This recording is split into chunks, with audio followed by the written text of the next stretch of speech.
Assalamualaikum warahmatullahi wabarakatuh. Anak-anak, pada pertemuan kali ini saya akan menjelaskan tentang kelanjutan dari materi sebelumnya, yaitu tumbuh dan berkembangnya semangat kebangsaan.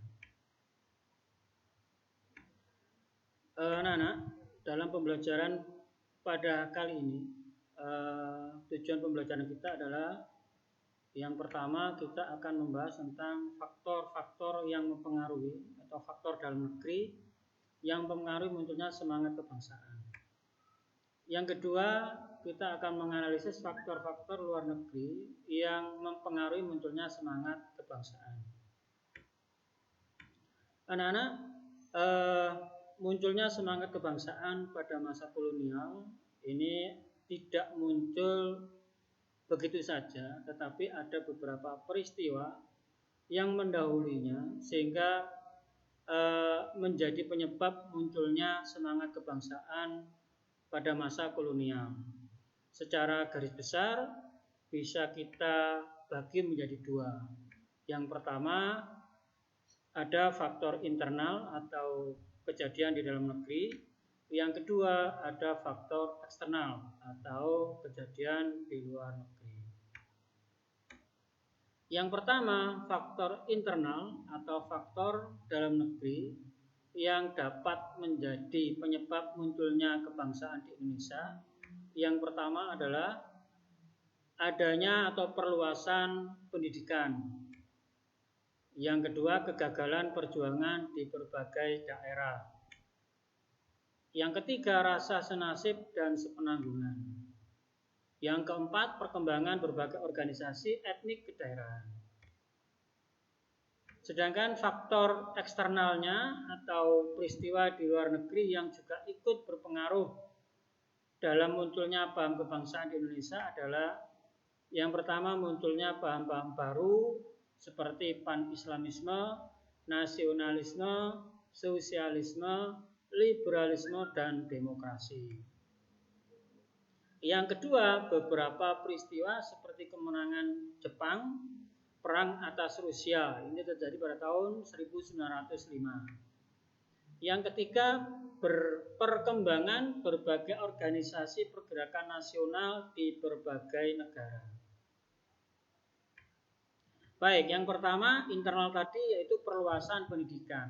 Anak-anak perlu diketahui bahwa masuk era 1900 Belanda ini melaksanakan yang namanya kebijakan politik etis, di mana dalam politik etis atau dikenal dengan politik balas budi, Belanda ini menerapkan 3 politik, yaitu ada irigasi, pengairan, transmigrasi, emigrasi, dan edukasi atau pendidikan.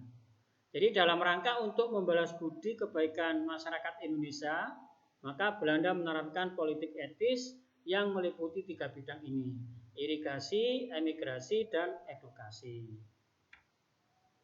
3 kebijakan tersebut sebenarnya bertujuan memperbaiki kondisi masyarakat Indonesia yang saat itu sangat terpuruk.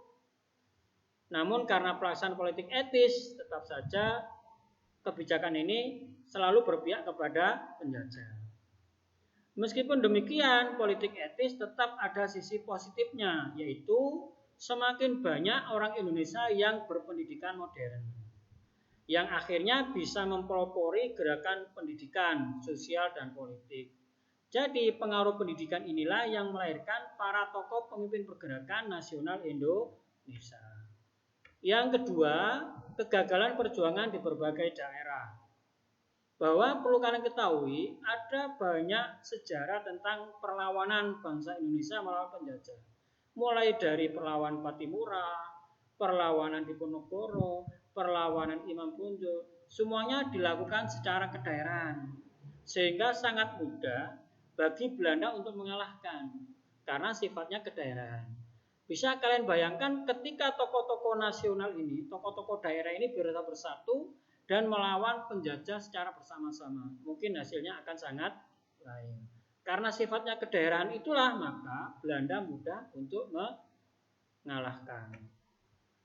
Yang ketiga, rasa senasib dan sepenanggungan. Masuk tahun 1900, hampir seluruh wilayah Indonesia, mulai dari Aceh sampai wilayah Indonesia bagian timur, seluruhnya bisa dikuasai oleh Belanda.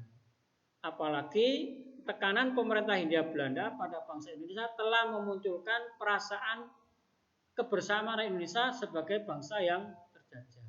Hal inilah yang mendorong tekad bersama untuk menghimpun kebersamaan dalam pergerakan kebangsaan. Yang keempat, perkembangan berbagai organisasi etnik kedaerahan. Bahwa semangat kebangsaan itu tidak muncul begitu saja, tetapi ada peristiwa-peristiwa yang mendahului. Kalau misalnya kamu tahu tentang peristiwa Sumpah Pemuda, itu tidak serta-merta langsung muncul tahun 1928. Tetapi didahului dengan munculnya berbagai organisasi kedaerahan lainnya. Jadi misalnya ada yang namanya kedaerahan bersifat etnis, bersifat keagamaan, ya kan?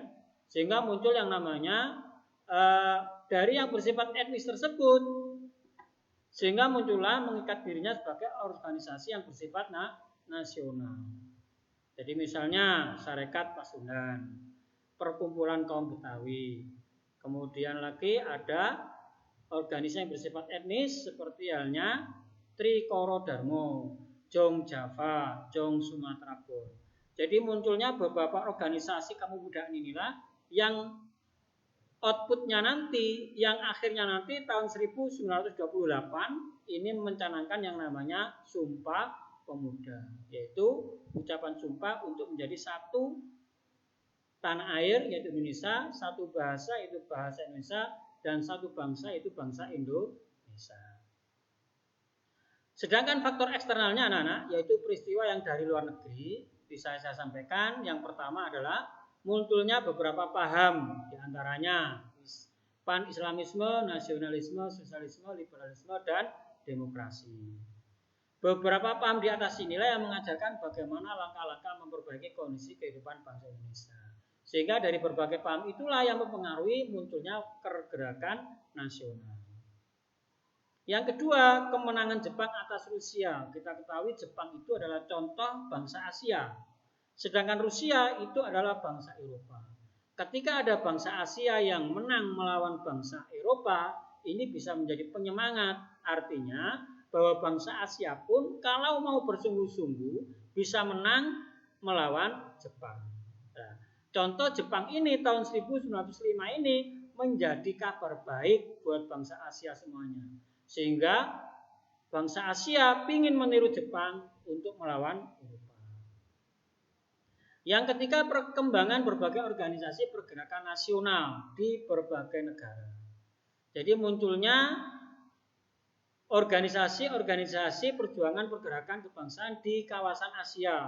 Ada India, muncul tokoh namanya Mahatma Gandhi. Ada lagi di Filipina, Jose Rizal melawan Spanyol. Ada lagi Tiongkok, yaitu Dr. Sun Yat-sen. Ini yang terkenal dengan gerakan pembaruan.